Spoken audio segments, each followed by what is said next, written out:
Bonsoir à tous et bienvenue dans ce nouveau numéro de l'Hebdo Politique. Nous sommes ensemble comme chaque dimanche pendant 30 minutes et je reçois ce soir Pascal Thévenot, député maire de Vélizy-Villacoublay. L'Hebdo Politique, Véronique de la Maisonneuve. Pascal Thévenot, bonsoir. Bonsoir. Merci d'avoir accepté notre invitation. Vous êtes né le 3 juin 1966, vous avez donc tout juste 50 ans. Après une carrière d'ingénieur dans différentes entreprises privées, vous vous consacrez pleinement à vos fonctions politiques. Vous avez été conseiller municipal puis adjoint de Vélizy-Villacoublay entre 1995 et 2008, puis élu maire de cette même ville en 2014, succédant à Joël Loison. Le 20 mars dernier, vous êtes élu député des Yvelines lors d'une élection législative partielle, suite à la démission de Valérie Pécresse, devenue, on le sait, présidente du Conseil régional d'Île-de-France. Durant cette émission, nous allons justement parler de vos premiers mois au Palais Bourbon, de l'actualité de votre ville, mais aussi évidemment de l'actualité nationale. L'Hebdo Politique sur Sensation. Alors je le disais en vous présentant, vous avez été élu député en mars dernier. 8 mois de présence au Palais Bourbon. Quel bilan vous tirez, vous personnellement déjà, pas politiquement? Alors, un bilan, une tâche passionnante qui se complète bien avec ma fonction de maire. Et après, pas mal de surprises où j'arrive à une période un peu particulière où la majorité n'a plus de majorité. Je suis arrivé au El Khomri où finalement j'étais un des seuls pendant la campagne à soutenir la première version. J'ai failli avoir une motion de censure. Donc en fait, c'est ce qui fait que c'est pour un apprentissage, en fait, ça permet d'apprendre assez vite. Et puis là, maintenant, une période présidentielle. Mais ce qui m'a le plus peut-être choqué ou fait peur, c'est le décalage que certains peuvent avoir avec la réalité du terrain, Ah, aussi bien sur le donc il travail que sur existe. la du logement. Donc il existe ce Et décalage. voilà, avec finalement, on parle des frondeurs, mais c'est beaucoup plus large que ça. Ou même des fois, même dans la majorité, la vision du travail n'est pas exactement la mienne. Donc c'est l'attente, je pense que le fait que la société civile puisse intégrer un peu plus le monde parlementaire, c'est pas évident, hein. Les fonctions ne sont pas toujours compatibles et ça peut être un sacrifice à faire. Mais je pense qu'il va falloir qu'on améliore tout ça. Vous parliez des frondeurs et de la situation particulière. Comment est-ce que vos collègues de gauche à l'Assemblée vivent cette période un peu particulière, justement, d'avant-élection et puis de tensions et de très mauvais chiffres de popularité du président Hollande? Alors, avec les gars, c'est deux choses en fait. Là. Le côté frondeur, en fait, le fait qui ait voulu censurer le gouvernement, là, ça a vraiment été une rupture qu'on a vraiment sentie, où finalement, il y en a qui arrivent à ne plus se parler, quoi. Et est-ce que l'acte de censure, c'est quand même important, hein. Dans une majorité, ça c'est jamais arrivé. Mmh. Et puis là, on arrive sur des lois où finalement, là, j'étais sur la partie logement, par exemple, en début de semaine, de la loi égalité et citoyenneté. Et on s'aperçoit que seuls ceux qui sont contre le gouvernement siègent, et tous ceux qui pourraient être encore en phase avec le gouvernement préfèrent ne pas avoir à assumer ce bilan, et du coup ne siègent plus. Et donc le gouvernement, là simplement sur ce titre 2, a été mis 4 fois en minorité. Donc là, c'est plutôt courage fuyons, et alors que, contrairement en opposition, on a une primaire à droite qui se passe plutôt pas trop mal. Et au niveau parlementaire, en fait, on arrive à être encore unis et à travailler dans le même sens, quoi.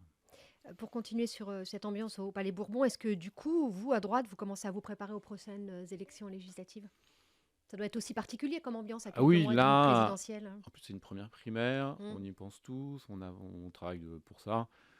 Et puis la primaire fait que les programmes s'enrichissent, se complètent, s'affrontent aussi.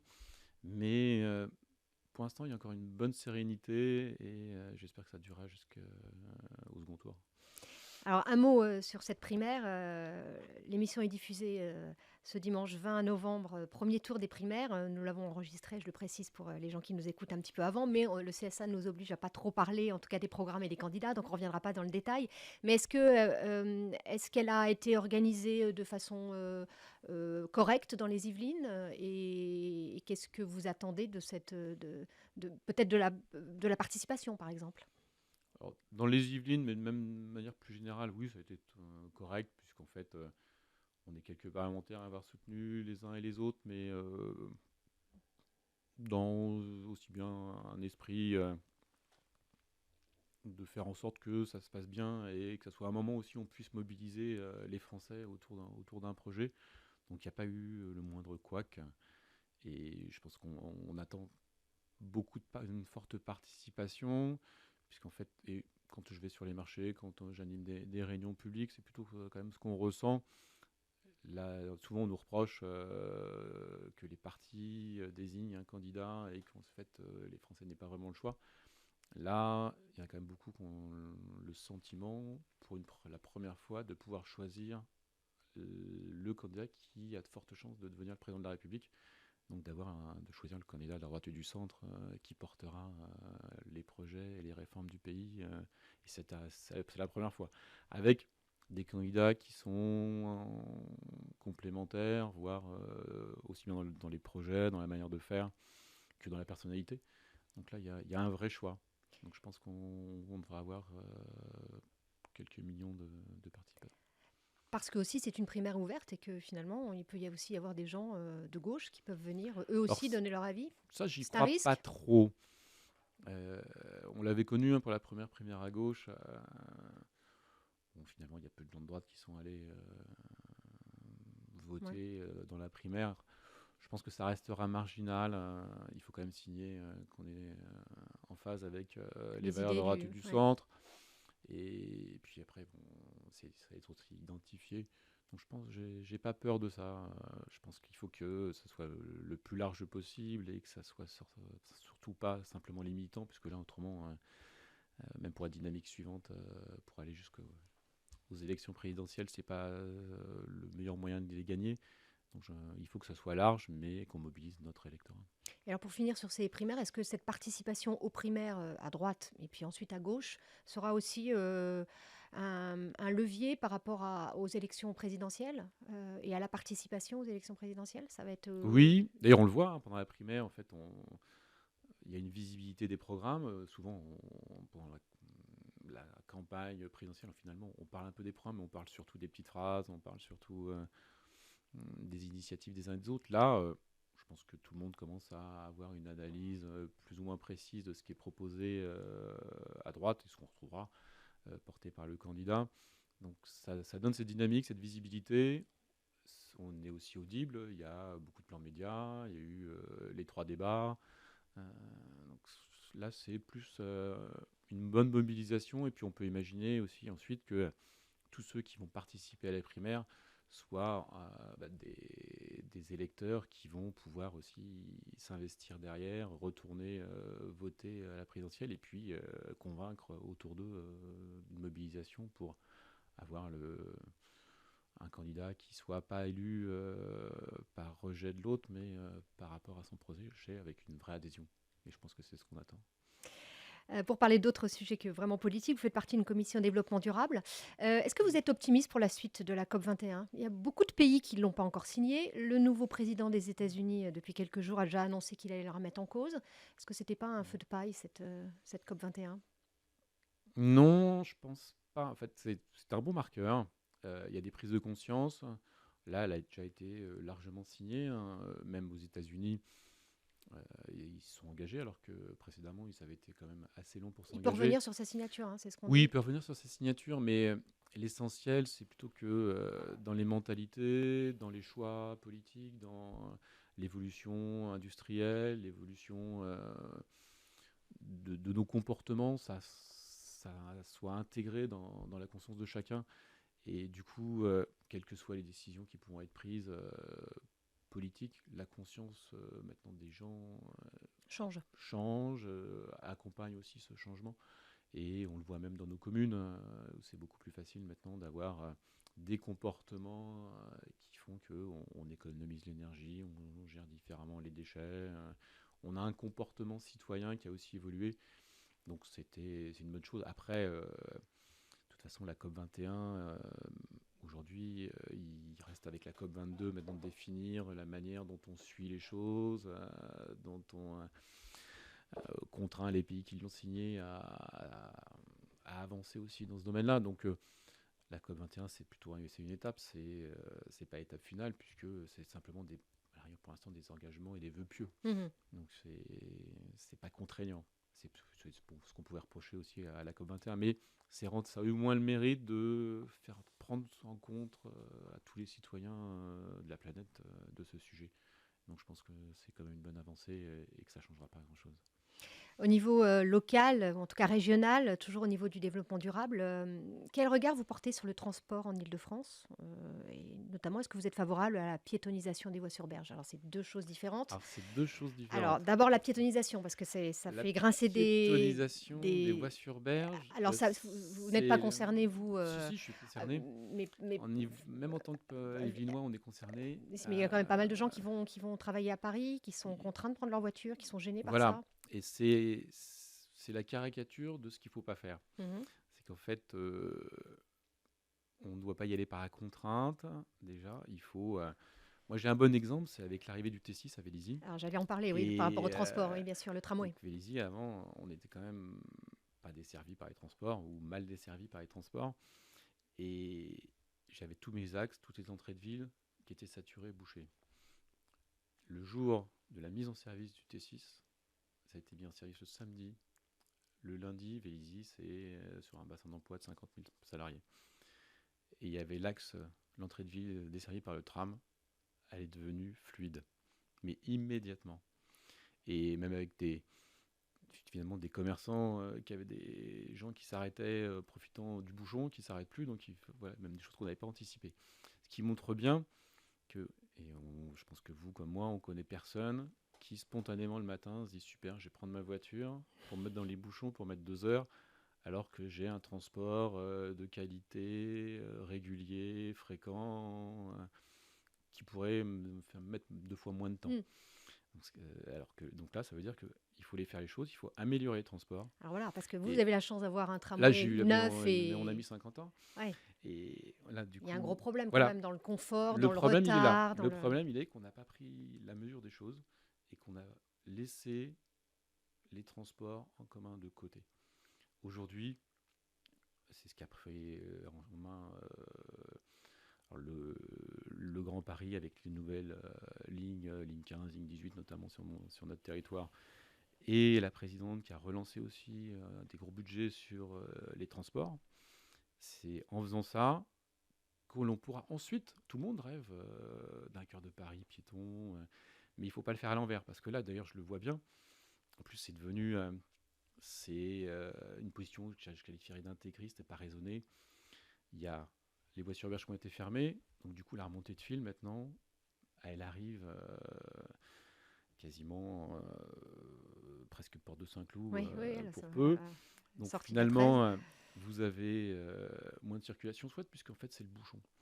Et vous avez les salariés, les gens qui traversent Paris ou qui même se déplacent dans Paris, qui ont vu leur temps de transport qui a doublé. Moi je vois à l'Assemblée nationale, il m'arrive de prendre les taxis justement pour aller plus vite et pour pas être dans les bouchons. Et bien maintenant même les taxis hurlent, leur chiffre d'affaires est divisé aussi par 2, parce qu'en fait ils sont pris dans les bouchons comme les autres, puisque tout le monde bascule de l'autre côté, et les voies dédiées aux bus et aux taxis sont aussi saturées. J'avais la semaine dernière un taxi qui m'expliquait que maintenant, quand il prend un touriste pour faire Paris-Centre-Gare de Lyon, c'est 40 € et il ne peut pas garantir le temps. Donc, ce qui veut dire que voilà, c'est plus de pollution et ça a été fait. C'est pas que ça a été fait trop vite, pas accompagné C'est une d'une menure politique de changement des démagogique, transports. intégriste qui. Carrément. Oui, mais c'est clair. Et en plus, c'est encore. Là, nous, on est à l'ouest parisien, mais si vous prenez l'est parisien, ça veut dire que on déporte qui était déjà saturé, on interdit l'accès de Paris à tout l'est parisien. C'est-à-dire qu'en fait, il y a Paris, ville du Pierre, ville touristique, et puis les pauvres banlieusards qui n'ont pas accès à Paris. Et je pense que c'est vraiment caricatural, c'est même pas gauche-droite, parce que quand vous regardez les élus, quelles que soient les tendances politiques qui sont en petite couronne, voire en grande couronne, sont outrés.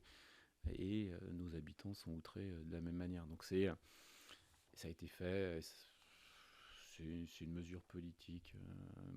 Madame Hidalgo essaye d'exister. On continue tout de suite notre hebdo politique avec Passal Thévenot. L'hebdo politique. Un autre sujet qui a occupé les députés ces derniers jours, et donc vous-même, le vote du budget concernant la sécurité sociale. Je vais aller vite parce qu'il y a eu beaucoup de choses, mais en gros, il y a une baisse de la contribution sociale généralisée, la fameuse CSCG pour les retraités, la lutte contre les déserts médicaux, et puis la poursuite des économies, notamment à l'hôpital. Il a été voté assez largement par l'Assemblée. Est-ce que c'est le bon texte pour vous? Et est-ce qu'on va enfin combler ce fameux trou de la Sécu qui empoisonne la France depuis des années? Non, parce qu'en fait, c'est une loi en trompe-l'œil. Et contrairement à ce que vous dites, il n'a pas été voté avec une large majorité, puisqu'il a été voté. Suffisamment il y a eu pour passer. 270 voix pour et 240 contre. Et si vous comptabilisez les gens de la droite et du centre, on est largement moins que 240, ce qui veut dire qu'une bonne partie de la gauche a aussi voté contre. Pourquoi ? Parce qu'en fait, déjà, il n'est pas sincère, comme la Cour de compte le disait. Il y a une croissance de 1,5%, alors que tout le monde sait qu'elle sera plutôt à 1,3, voire moins, quand on regarde ce qui se passe encore aujourd'hui. Et puis, pas de mesures structurelles. Il y a eu des mesures qui sont soit la branche vieillesse, en fait, qui, elle, s'améliore, mais finalement, simplement parce qu'on a reporté l'âge de la retraite à 62 ans. Et on sait très bien qu'avec, même si on avait... il y a une démographie aussi qui baisse. Et donc ça, c'est pour la branche famille, qui n'est pas bonne, puisqu'en fait, c'est tous les signaux qu'on a donnés qui font que maintenant, les couples n'ont plus confiance dans leur avenir et la natalité a baissé. Alors, ce qui était un axe où la France était un bon élève dans l'Europe.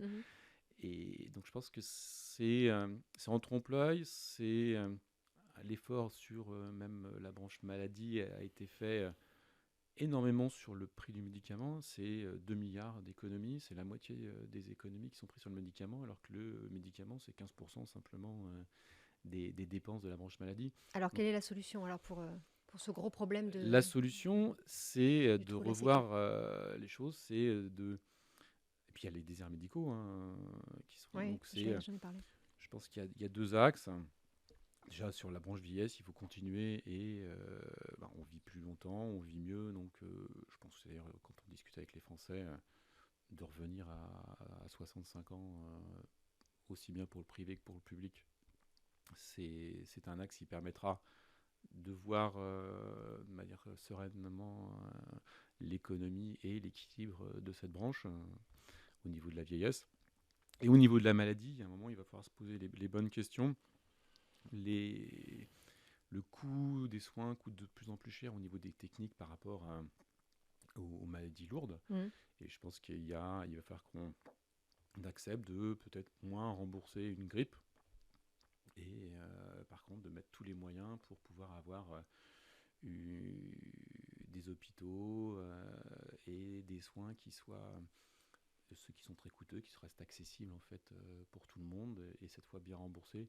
Et ça, les Français sont capables de l'entendre ? Avec un peu de pédagogie, oui, mais c'est surtout parce que là, qu'on vous n'aura remettez pas le choix, en gros le modèle social, enfin, non, c'est pas d'aide le modèle social, ou parce qu'aujourd'hui, en fait, de soutien. Si vous regardez bien, y a certains actes médicaux qui ne sont pas accessibles à tout le monde. Sans parler de ceux qui ont des lunettes, il y en a de plus en plus, ou les problèmes dentaires, c'est pareil. Donc il y a beaucoup d'actes finalement qui pourraient être, qui peuvent être handicapants, il n'y a pas de raison que seuls ceux qui sont aisés puissent avoir accès à ces soins, alors que la petite grippe, donc je pense qu'il y a tout ça à faire, et puis revoir l'équilibre aussi avec des généralistes qui doivent retrouver les campagnes. Donc ça, par contre, il y a des investissements à faire. Mais je pense qu'il faut revoir. Et puis, comme on l'a fait maintenant, la vieillesse, en fait, vous êtes de plus en plus... il y a beaucoup plus de personnes âgées qui restent chez elles. Donc ça fait des économies. Et puis, ça permet aussi de mieux vieillir. Donc là, il faut continuer là. Et puis, on doit avoir la même chose pour la qualité des soins et être plus vigilant. Mais les économies, elles ne doivent pas être faites les uns contre les autres. Là, on met l'hôpital privé contre l'hôpital public. Les médecins ne sont pas considérés, même si ils sont passés de 23 à 25 euros.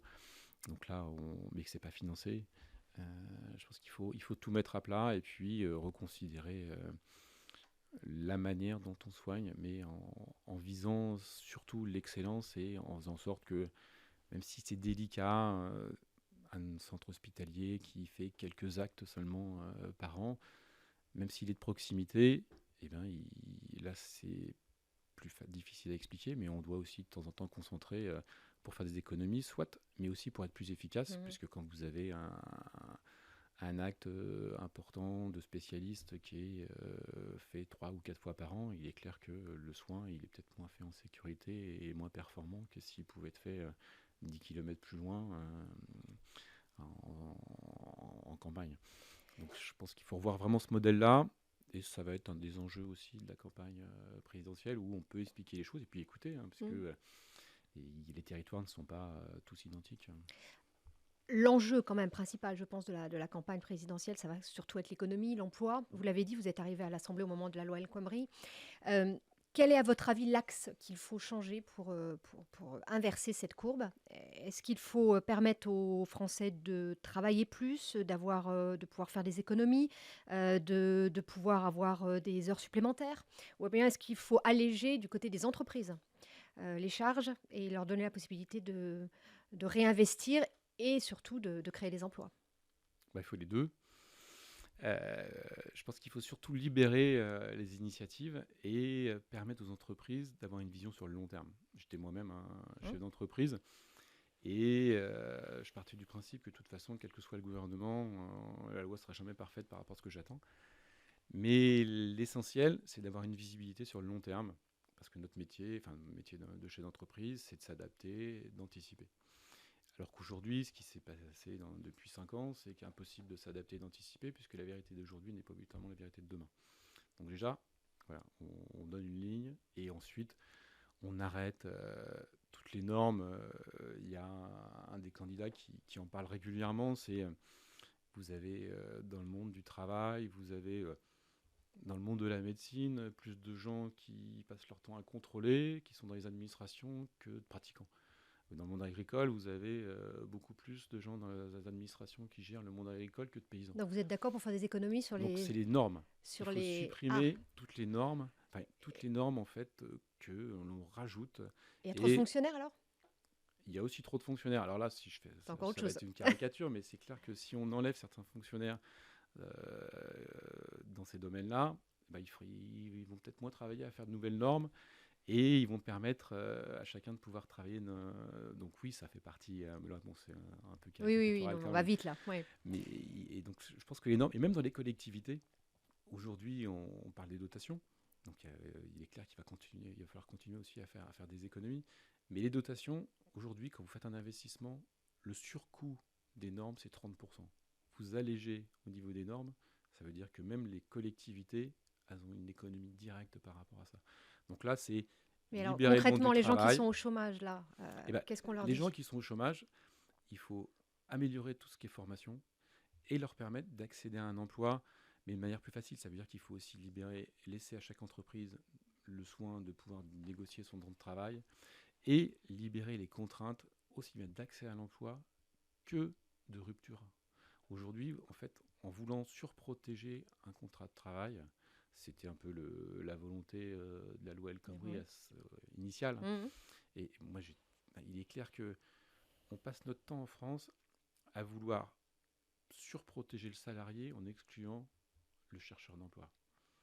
Alors qu'il faut pouvoir protéger bien sûr le salarié, mais pas le surprotéger, puisque si on veut quelque chose de souple, moi quand j'embauche quelqu'un dans mon entreprise, il y a un coût de formation, et c'est peut dire que j'ai quand même des ressources derrière, et j'ai aucune envie, au moment où je l'embauche, de le licencier. Et donc il faut sortir de ce schéma-là. Par contre, vous avez certaines entreprises qui ont peur d'embaucher parce que peur du carnet de commande de demain.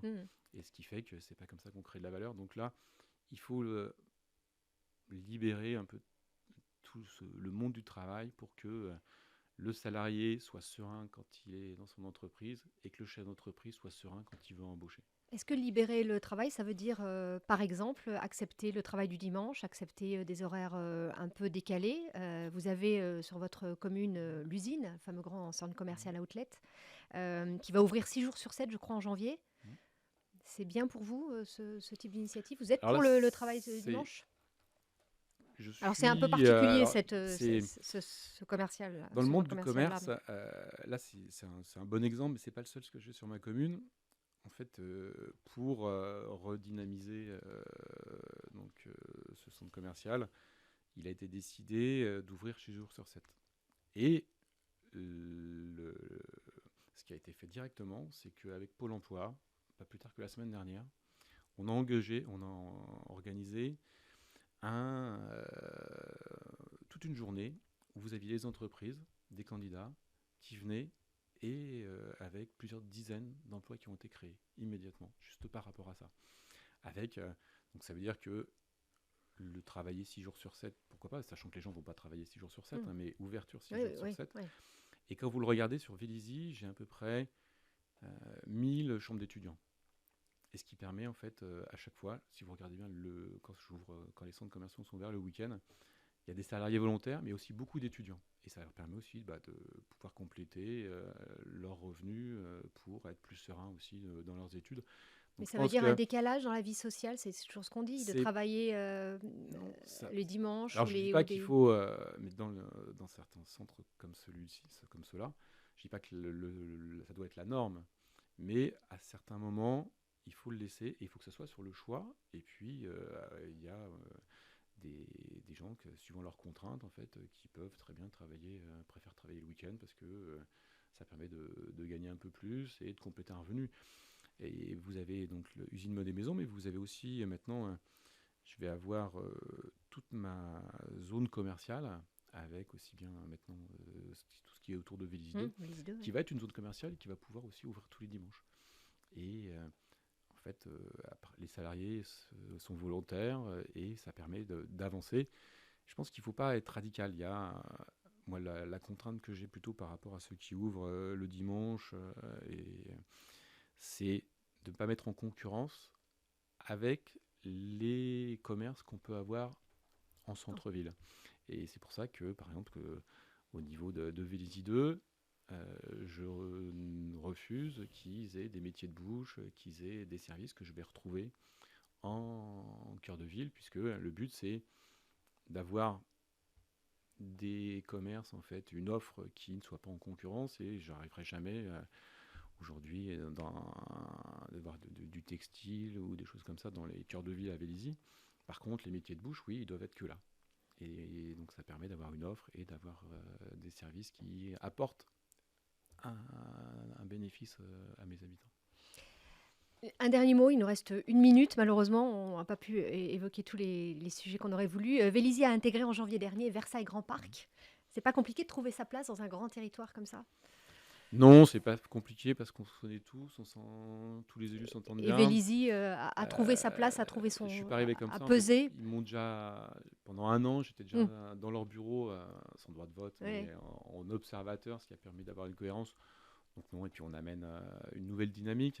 Vélizy, c'est 50% du budget de VGP. Et donc ça permet d'avoir un territoire aussi plus attractif. Et non, pour l'instant, ça se passe bien. Merci beaucoup Pascal Thévenot d'avoir été notre invité ce soir. C'est la fin de cette hebdo politique. Vous pouvez retrouver l'émission en podcast, audio et vidéo sur radiosensation.fr. Bonne semaine à tous et à dimanche prochain. Au revoir. Merci. L'hebdo politique sur Sensation.